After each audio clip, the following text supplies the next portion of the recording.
Follow MyTV53 on Facebook, Instagram, and YouTube right now for continuing coverage.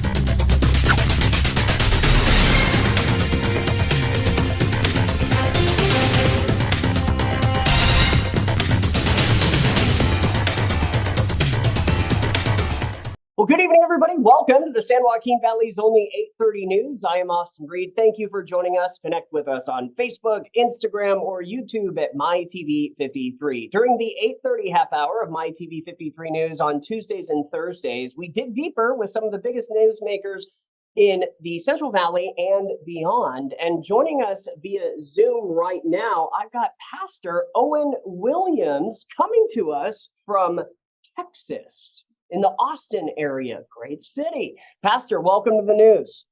Welcome. Thank you for having me, Mr. Reed. Thank you for having me. I look forward to being with you this afternoon. All right, I want to start from the very beginning, and I want our viewers to learn about you. So take it away.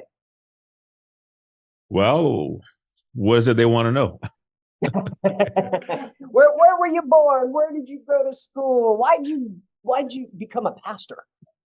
Well, you know, I am a man of 60 years old. I retired from the clergy ministry officially. I got into the faith about 27 to 30 years ago.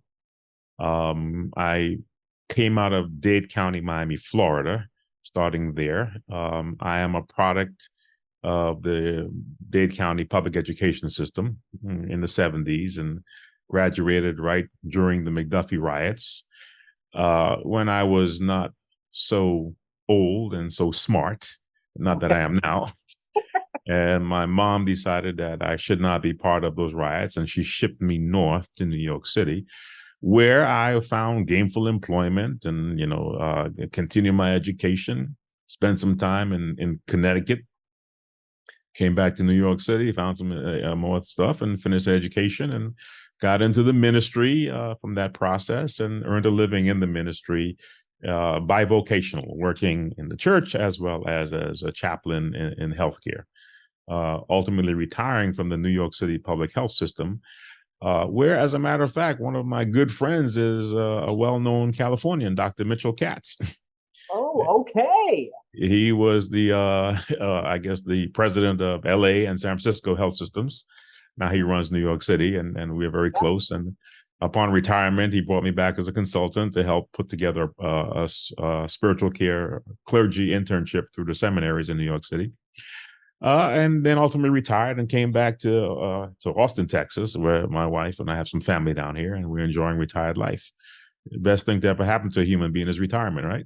Retirement, yep. I've still got a few years. And somewhere along the way, I decided to write some books about 12 to 14 years ago. And that opened up another career for me, which I enjoyed from that process. And let's talk about the books. I want to start with your latest one. It's called American Christianity, Black Liberation, White Legalism. So yes, sir. What is this about? Well, this book is pretty much about the church's passive attitude to the last 500 years in Western history. We take a journey back to try to get some answers for what's happening today. It was birthed out of looking at my country and watching how my country is kind of good, reasonable, educated, honest people being so consumed with divisiveness and anger. And scapegoating other people, marginalized people, LGBTQ people, the typical black-white issues that we've always had for the last couple hundred years, and actually believing it from that process. And, sometimes when you get caught in this quagmire, this whirlwind, it takes you down, and we can't seem to get out of it. So it's always point, counterpoint, point, counterpoint. So I wanted to look at why the church was so passively silent, in what's happening in the last 7 years.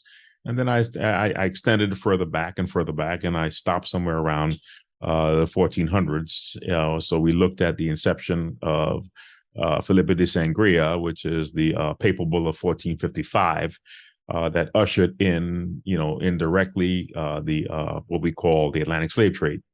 And basically what that papal bull was it was a document or doctrine for the Catholic Church to kind of criticize and exclude Jewish and Muslim converts into the Christian faith. And they changed it from confess with your mouth and believe in your heart, as the gospel synoptics teach, to bloodlines. How many bloodlines were prior to you are in the faith.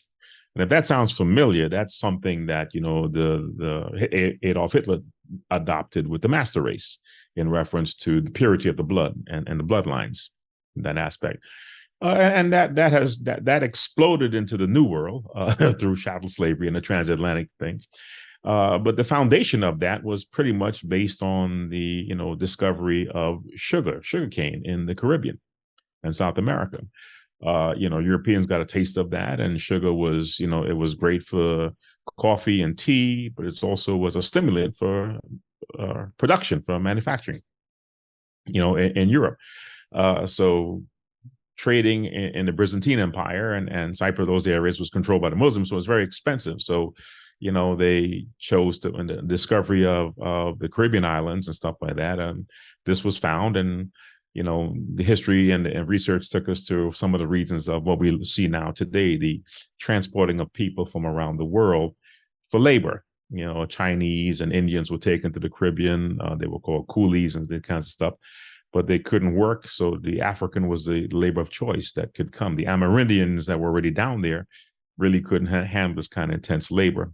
So that brought us into the western part of our society, of the Western Hemisphere, of where we are today, and that led to about 12 million people of the transatlantic slave trade, and that was the basic history of it. But what really came out of that was an ideology of oppress and oppressor, which was supported by certain types of, which has now been relegated to heresy or heretics doctrines of the church. One of them was the bloodlines of Noah.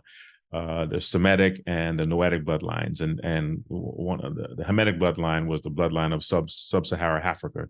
That was Ham's son, Noah's son Ham, who was cursed. And so, if his bloodline came out of that, then everybody from that region was cursed.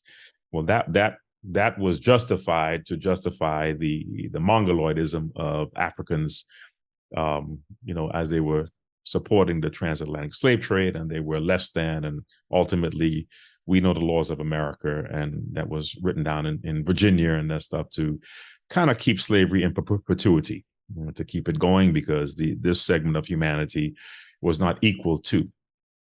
And that mindset in many cases has gone away, but has not gone away. It all depends on the mood of the people who you're dealing with, and it runs on both sides of the aisle. So, to bring it home to where we are today, we have a very angry society, and ultimately, American Christianity, Black liberation, white legalism, is everybody needs to get liberated from this intense emotional anger that we have for one another, and can that be done? And can we pull ourselves out of this quagmire? And when we see the behaviors that are happening right now, we're feeding this fuel and feeding this insanity. We're not realizing. And ultimately, as a man of faith, we understand who gets the glory. Satan gets the glory because, no human being has the power to really control another human being, emotionally and spiritually. We give that power over to other people. You may be able to control me physically, but you can't control me spiritually, and emotionally. So how do you transcend your circumstances emotionally and spiritually? And ultimately, that's what the book is. But we go deep into some sort of history. We talk about history of the church. We talk about the Nicene Council. We talk about the role of Africans in the Bible, from the New Testament to the Old Testament, to the formation of the canons. We talk about the 500 years of formatting of the canons. We talk about, how did the Vatican come about, and who gave the church civil and ecclesiastical, civil, and military authority, and the mixing of those things. So it brings about a good, rich history of the church, so we have an understanding of that. But it's not to judge the church or criticize the church. Really is to, let's not repeat the mistakes of the past. Let us not be silent when we see things, and those of us who are called to be the moral barometer of a society. Let us kind of open up our mouths and not give consent by being silent. And I want to talk a little bit just about, just in a nutshell, the time and energy and the resources that you had to use to learn about this stuff. Well, I'm a graduate of Liberty University, Baptist Theological Seminary in Lynchburg, Virginia. That seminary, I have a master's degree in pastoral counseling, and I've practiced Christian counseling. I have about 2,500 hours of clinical pastoral counseling through healthcare.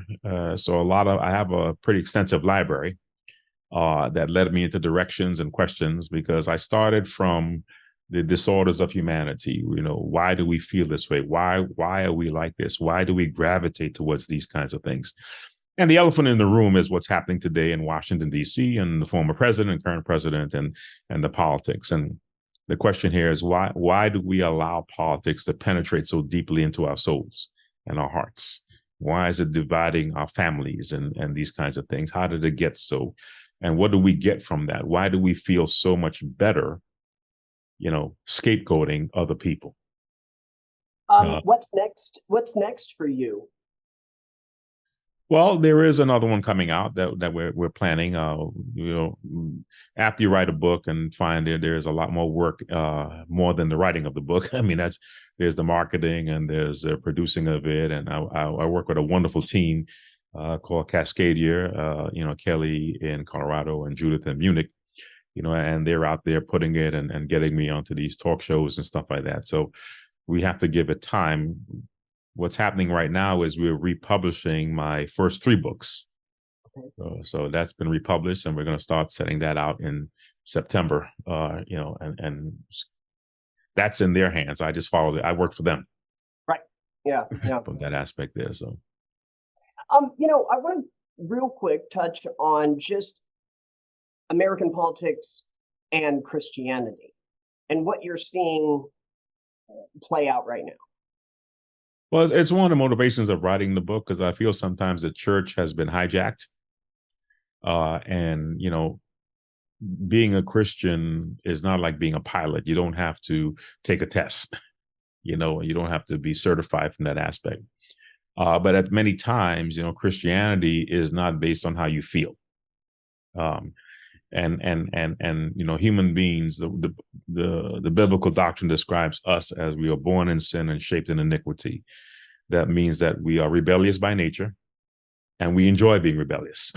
So we really enjoy it because it feels good, and we like that.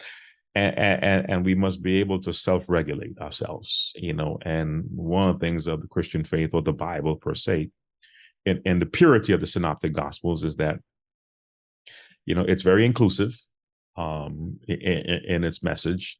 It has never been used to lord over, beat, or oppress people, but really and truly, it has been used for the acquiescing and the submitting one to another, which means that the faith should override your feelings. It should override your judgments, your prejudices, and from that aspect. And the question is, are you strong enough? Are you mature enough to do that and sit down, and truly break bread at the table of brotherhood, no matter what your brother looks like or who your brother loves in that aspect. So the book is available right now on Amazon. Where else? It's all online retailers: Amazon, Barnes and Noble, Ingram Sparks. I mean, it's being bought in South Africa, Mexico, China, everywhere. So once again, that's a part of the industry I'm not. I'm not good at understanding. So, tell me one positive review that you've heard thus far from a reader. I have a couple from Mexico, England, people I don't know, and they find it very challenging and very refreshing, because one of them said that it identifies the preaching of Christianity and the living of Christianity. There's a very great chasm from that aspect, and including from the church house from that aspect, and where the church really and truly should really look at what's happening here and step up, and call things out. One of the things that we point out in the book is that the church is very good at responding to starvation and disasters and crisis through the American Red Cross and the World Council of Churches and these kinds of the Vatican, from that aspect. But we're very slow to identify and point out the root causes of these issues: corruption, governments, because we don't want to be involved, or we don't want to be ridiculed, or we don't want people to point out our own issues and faults that we have from that aspect. So we kind of get held hostage. Right. Yeah, no, it makes sense. Do you have a website? What's the easiest way for people? Maybe they just have some questions as well. Yeah, my website is www.oewilliamsministries. You can buy the books there. It takes you right to the Amazon links. We have an email there. They can get you to ask any questions there from that aspect, in reference to any of the books that I've written, or even my latest on American Christianity. One thing I'd like your readers to know: this is not, a book of blame. It's not a book of ridicule. This is a book of pointing out facts that I think we all can see and understand. And I am a Christian pastor, so I've been pastoring for 17 years. I've been ordained and licensed for 20 plus years. I find, and I looked at what we're dealing with, and I use what is familiar to me through my counseling background. People are people. People at the end of the day, you could be on one side, I can be on the other side, and we could be screaming at each other. And then I may not remember you, but we'll meet 4 or 5 weeks later at a restaurant and hit up a conversation, and I'll never know you were the same person, or vice versa. And if we can get back to the commonness of humanity, one to one, and have an understanding. And maybe because I'm older now, so I strive for that. Yeah, no, that makes sense. Pastor, thank you so much for your time. Really appreciate it. You'll have to come back if for the next series. The invitation's open. Okay. I don't often get invited back, but if you do, I'll definitely be here. Very good. Pastor, thanks again. I'm Austin Reed. You're watching the news at 8:30. We're going to take a quick break, and we'll have much more right after this.